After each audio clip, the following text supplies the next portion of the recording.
પાઠ 6 viral infection. Gunvant Shah. સાહિત્ય પ્રકાર નિબંધ.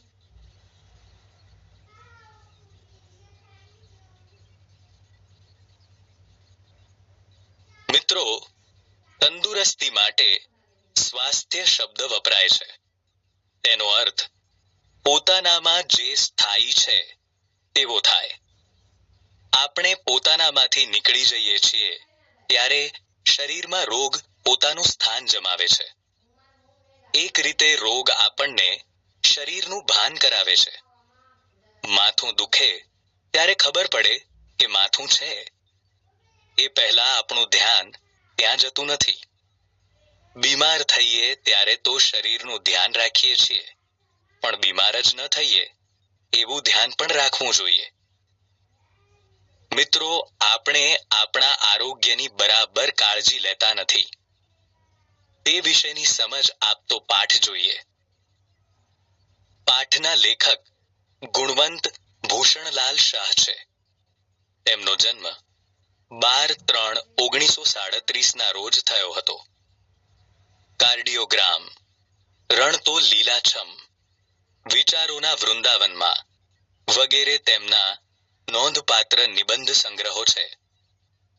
તેઓ બીજા એવોર્ડ ઉપરાંત ભારત સરકારના પદ્મશ્રી પુરસ્કારથી સન્માનિત થયા છે. પ્રસ્તુત પાઠનો સાહિત્ય પ્રકાર નિબંધ છે. એક જમાનામાં ચીનના લોકો ગામમાં કોઈ માંદું પડે તો ડાક્ટરને સજા કરતા. સેમ્યુઅલ બટલરે એક એવા આદર્શ સમાજની કલ્પના કરેલી જેમાં માંદા પડનાર માણસને કેદની સજા થાય. બર્ટાર્ડ રસેલે એક નિબંધમાં ભારે ગમ્મત કરી છે. કાર ખોટકાઈ પડે તો એનો માલિક થોડોક શરમાય છે, પરંતુ માણસ પોતાનું શરીર ખોટકાય તેની વાત બીજાઓ આગળ ગૌરવપૂર્વક કરે છે. માણસ પોતાના જ શરીર સાથે નિર્દયતાપૂર્વક વર્તે છે. ભણેલા લોકો પણ ખાવા પીવામાં અભણની માફક વર્તે છે. ડોક્ટરો પણ પોતાના આરોગ્ય અંગે ક્યારેક દર્દી જેવા જ બેદરકાર જોવા મળે છે. વર્ષો સુધી શરીર અપમાનિત થતું રહે છે. ખાટલામાં પડેલું નાની ઉંમરનું શરીર એ તો અપમાનો અસહ્ય બની ગયા ત્યારે શરીર દ્વારા શરૂ થયેલો સવિનય કાનૂન ભંગ છે. હૃદય રોગનો હુમલો કંઈ મફતમાં નથી મળતો. એ માટે વર્ષો સુધી મથવું પડે છે. શરીરને પોટલું સમજીને કલાકો સુધી ઓફિસની ખુરશીમાં બેસાડી રાખવું પડે છે અને ગમે તે સમયે ગમે તેવું અને ગમે તેટલું ખાવું પડે છે. હૃદય રોગના હુમલા વખતે માણસને પરસેવો વછૂટી જાય છે. જીવનમાં કદી પણ પરસેવો નથી વળ્યો, તેથી શરીરે પોતાના માલિકને કરેલો એક ક્રૂર કટાક્ષ ગણાય. રોગ થયા તે માટે સુખી લોકો જે સ્થૂળ સાધના કરે તેને બેઠાળુંપણું કહેવામાં આવે છે. આપણા દેશમાં આવા સાધકોની સંખ્યા ઓછી નથી. સવિનય એટલે વિનય કે વિવેક સાથે. કાનૂન ભંગ એટલે કાયદાનો ભંગ અથવા કાયદો તોડવો. અને સ્થૂળ એટલે અહીં જાડું અથવા મોટું. સવિનય કાનૂન ભંગ શબ્દો લેખકે શરીરે પાડેલી હડતાલ માટે વાપર્યા છે. જેમ અંગ્રેજો સામે મહાત્મા ગાંધીએ કાયદાનો વિરોધ કોઈ પણ શસ્ત્રો વગર મૂંગા મોએ શરૂ કરેલો, તેમ શરીર આપણી સાથે મૂંગા મોએ અસ્વસ્થતાનો વિરોધ કરે છે. બીમારીમાં શરીર કામ આપતું નથી, એથી મન પણ બેચેન બને છે. ગાંધીજીનો સવિનય કાનૂન ભંગ આગળ વધતો ગયો અને પછી એક મૂંગો વિસ્ફોટ થયો. અંગ્રેજો ભારત છોડી ગયા. આપણને આઝાદી મળી. એવું જ શરીરની બાબતમાં થાય છે. તેનો સવિનય કાનૂન ભંગ આગળ જઈ વિસ્ફોટ કરે છે. હાર્ટ એટેક રૂપે અને જીવનથી આઝાદી મળી જાય છે. હોસ્પિટલની શોભા વધારવા શું થઈ શકે? ઘણા ખરા ખાટલા ખાલી પડી રહે એ જ તો હોસ્પિટલની ખરી શોભા ગણાય. માણસ ન છૂટકે ડોક્ટર પાસે જાય તેમાં કશું ખોટું નથી. ખરેખર તો સંપૂર્ણપણે નિરોગી હોય તેવા માણસોએ નિયમિતપણે ડોક્ટર પાસે જઈને લોહી, કાર્ડિયોગ્રામ અને બીજી બાબતોની ચકાસણી કરાવી લેવી જોઈએ. પોતાનું આરોગ્ય જળવાઈ રહે તે માટેના સૂચનો ડોક્ટર પાસે કોઈ ફરિયાદ ન હોય ત્યારે માંગવા જોઈએ.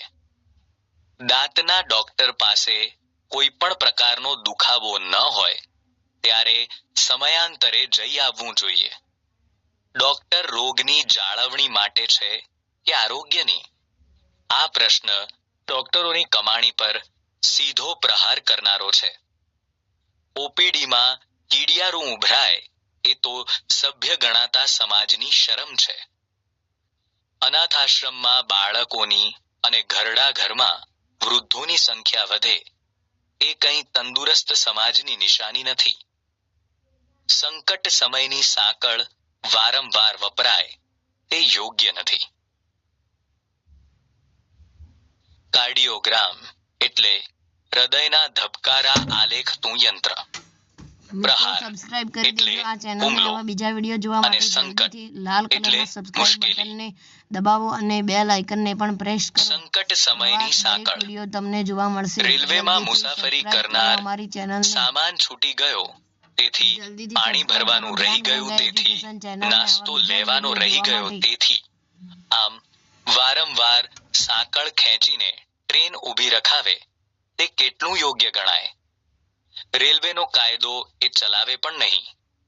શરીર માટે એ જ કાયદો લાગુ પડે છે. છતાં શરીર માટે આપણે ડોક્ટર રૂપી સાંકળ ખેંચવા દોડી જઈએ છીએ. પ્રથમથી શરીરની કાળજી, આરોગ્યની કાળજી રાખતા નથી. સંકટ સમયની સાંકળ નજીવા કારણો માટે વારંવાર ન ખેંચાય એ જ યોગ્ય ગણાય. ડોક્ટરને તાવની ફરિયાદ કરનારા દર્દીઓને કાને આજકાલ બે શબ્દો અચૂક પડે છે: વાયરલ ઇન્ફેક્શન. વાયરલ ઇન્ફેક્શન એટલે મોકલનારના સરનામા વગરનું વીપી પાર્સલ. ડોક્ટરને કંઈ જ ન સમજાય ત્યારે આ બે શબ્દો એની મદદે આવે છે. ડોક્ટરોનો એમાં કોઈ જ વાંક નથી. જે દેશમાં જાહેર આરોગ્ય આટલું પાંગળું હોય ત્યાં ઢગલાબંધ વસ્તીમાં જથ્થાબંધ મહામારી હોવાની જ. જ્યાં ઇન્સાન અને ઉકરડો અડખે પડખે મળી સમજીને રહેતા હોય ત્યાં હોસ્પિટલો પણ ગંદી હોવાની. સ્વચ્છ હોસ્પિટલો વધારે પડતી મોંઘી હોય છે. સ્વચ્છ હોસ્પિટલમાં લીલા પાટિયા પર સુંદર લખાણ અવતરણ હોય છે જે થોડે થોડે દિવસે બદલાતું રહે છે. વાયરલ ઇન્ફેક્શન અંગ્રેજી શબ્દનો ગુજરાતી અર્થ અતિ સૂક્ષ્મ જંતુવાળા રોગનો ચેપ અને પાંગળું એટલે અશક્ત અથવા નબળું. ભારતની પ્રજામાં ગંદકી પ્રત્યે જે સૂગ હોવી જોઈએ તે ઝાઝી જોવા મળતી નથી. ગંદકી આપણને બહુ ખલેલ નથી પહોંચાડતી. ગંદકીનો આવો સ્વીકાર દુનિયામાં ક્યાંય જોવા નહીં મળે. ગંદકીથી ભારે ખલેલ પામનારા ભારતના સૌપ્રથમ સાધુ સ્વામી વિવેકાનંદ હતા. ગરીબી અને ગંદકી વચ્ચેના બહેનપણાને કારણે આપણી હોસ્પિટલોમાં ઢગલા બંધ દર્દીઓ બણબણતા રહે છે. વેદ, ઉપનિષદ, ગીતાના વારસા અને વૈભવ અંગે ગૌરવ લેનારી આપણી પ્રજાનો બહુ મોટો વર્ગ અભણ છે.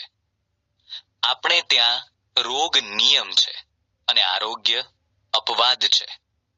સભ્ય સમાજમાં એથી ઉલટી પરિસ્થિતિ હોવી જોઈએ. ગાંધીજી માંદગીને લગભગ અપરાધ ગણતા અને પોતાની માંદગીને તો આધ્યાત્મિક ભૂલ તરીકે જોતા. સૂગ એટલે અરુચિ, ખલેલ એટલે અડચણ અને અપવાદ એટલે રીત કે નિયમ લાગુ ન પડે એવું. તમાકુના ગુટખા ખાનારને સફરજન મોંઘું પડે છે.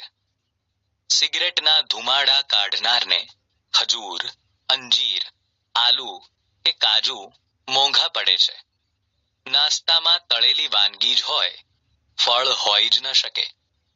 લગ્નના રિસેપ્શનમાં પાર્ટી આપનાર યજમાનનો પ્રેમાળ ઈરાદો જમવા આવેલા નર નારીઓના પેટની હાલત બગાડવાનો હોય એવો વહેમ પડે એવી સ્થિતિ છે. લોકો બસ ખાધે રાખે છે, પીધે રાખે છે અને જીવ્યે રાખે છે. માંદગીને ખાટલે ઘણું ખરું તો વેડફાઈ ચૂકેલું જીવન પડેલું હોય છે. ખાંસી વારંવાર આવે તોય કફ છૂટો નથી પડતો, પરંતુ સમજણ છૂટી પડી જાય છે. રોગના મૂળમાં સમજણ સાથેના છૂટાછેડા રહેલા છે. જે પોતાના શરીરને ન સમજે તે વળી બીજાને શું સમજે? યજમાન એટલે મહેમાનોની મહેમાન ગતિ કરનાર. ખાંસી એટલે ઉધરસ અને સમજણ સાથેના છૂટાછેડા એટલે સમજણનો અભાવ અથવા અજ્ઞાન. રોગના મૂળમાં સમજણ સાથેના છૂટાછેડા રહેલા છે. કોઈ પણ રોગનું મૂળ અજ્ઞાન છે. શું ખાવું, ક્યારે ખાવું, કેટલું ખાવું વગેરે વિશેની જાણકારી ન હોય તેને રોગ થવાના જ છે. ઘણા લોકોને ખબર હોય છે શું ખાવું ને શું પીવું, છતાં એવા લોકો પોતાના મન પર કાબુ રાખી શકતા નથી. દરેક વ્યસનીને ખબર છે કે વ્યસન ખરાબ છે, છતાં તેઓ વ્યસન છોડી શકતા નથી. સમજણ સાથેનો સંબંધ પૂરો થઈ જાય ત્યારે રોગ સાથે સગપણ થાય છે. મનની સ્વચ્છતાનો શરીરની તંદુરસ્તી પર સીધો પ્રભાવ પડે છે. જેનું મન ભાંગી પડે તેનું શરીર પણ ભાંગી પડે છે. મનની પ્રસન્નતા પાચન શક્તિને જાળવી લેનારી છે. ઈર્ષ્યા, એસિડિટી વધારે એવો પૂરો સંભવ છે. માનસિક તાણ બ્લડ પ્રેશરને સળી કરે છે.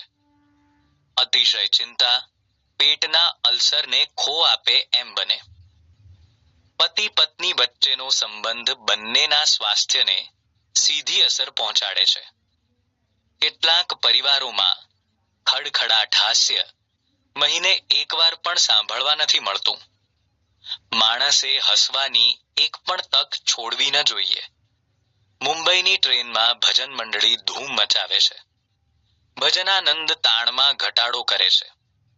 પ્રાર્થનામાં તાણને સખણી રાખવાની અદ્ભુત તાકાત રહેલી છે. સળી કરવી રૂઢિપ્રયોગનો અર્થ અટકચાળું કરવું અને ખો આપવી રૂઢિપ્રયોગનો અર્થ કામ બીજાને આપવું થાય. એસિડિટી એટલે ખટાશ અથવા પિત્ત અને તાણ એટલે તણાવ અથવા માનસિક ખેંચ. રામે તાડકા નામની ભયંકર રાક્ષસીનો વધ કરેલો. આપણે તાણ નામની વાસા વગરની ચુડેલનો નાશ કરવાનો છે. દશેરાના દિવસે રાવણ વધ કરવાની જરૂર નથી, પરંતુ આપણા અહંકારનો વધ કરવાનો છે. અહંકાર એક એવો રોગ છે જે અસંખ્ય પરિવારોને પજવે છે અને પ્રજાળે છે. સરળ વ્યક્તિનું સ્વાસ્થ્ય સારું રહે એવી શક્યતા પ્રમાણમાં વધારે રહે છે. જે વ્યક્તિ દાવપેચ રમે અને છળ કપટમાં રાચે તેનું શરીર પણ સાવ નિરોગી ન રહી શકે. મનનો મેલો હોય તેવો આદમી ઘણું ખરું શારીરિક તકલીફ વગરનો ન હોઈ શકે. અસ્વચ્છ અને અસ્વસ્થ મન નશા તરફ જલ્દી વળે છે. સિગારેટનો ધુમાડો મનની બેચેનીનું જ વાયુ સ્વરૂપ ગણાય. ક્યારેક ધૂમ્રપાન કરનારો અને શરાબ સેવન કરનારો માણસ લાંબુ જીવી જાય ત્યારે લોકો એક કુતર્ક ચલાવે છે. જેમ જીવવું હોય તેમ જીવો. ફલાણા ભાઈને સિગારેટ પીવાથી શું નુકસાન થયું? એક સ્ત્રીનો ફોટો અખબારોમાં છપાયો. 127 વર્ષની એ સ્ત્રી ધૂમ્રપાન કરી રહી હતી. તેણે મુલાકાતમાં જણાવ્યું કે હવે તેણે સિગારેટની સંખ્યા ઘટાડી કાઢી છે. આવા દાખલા બને તેથી ધૂમ્રપાન ચાલુ રાખવું એ ઘરડો તર્ક છે. વધ એટલે હત્યા અને પ્રજાળવુંનો અર્થ સળગાવવું થાય. દાવપેચ રમવા. રૂઢિપ્રયોગનો અર્થ કાવા દાવા કરવા. છળ કપટમાં રાચવું નો અર્થ છેતરવામાં વ્યસ્ત રહેવું. સબસ્ક્રાઇબ કરો જ્ઞાન ગંગા મનના મેલા એજ્યુકેશન. હોવું બીજા વિડીયો જોવા માટે રૂઢિપ્રયોગનો અર્થ ખરાબ દાનતના હોવું થાય.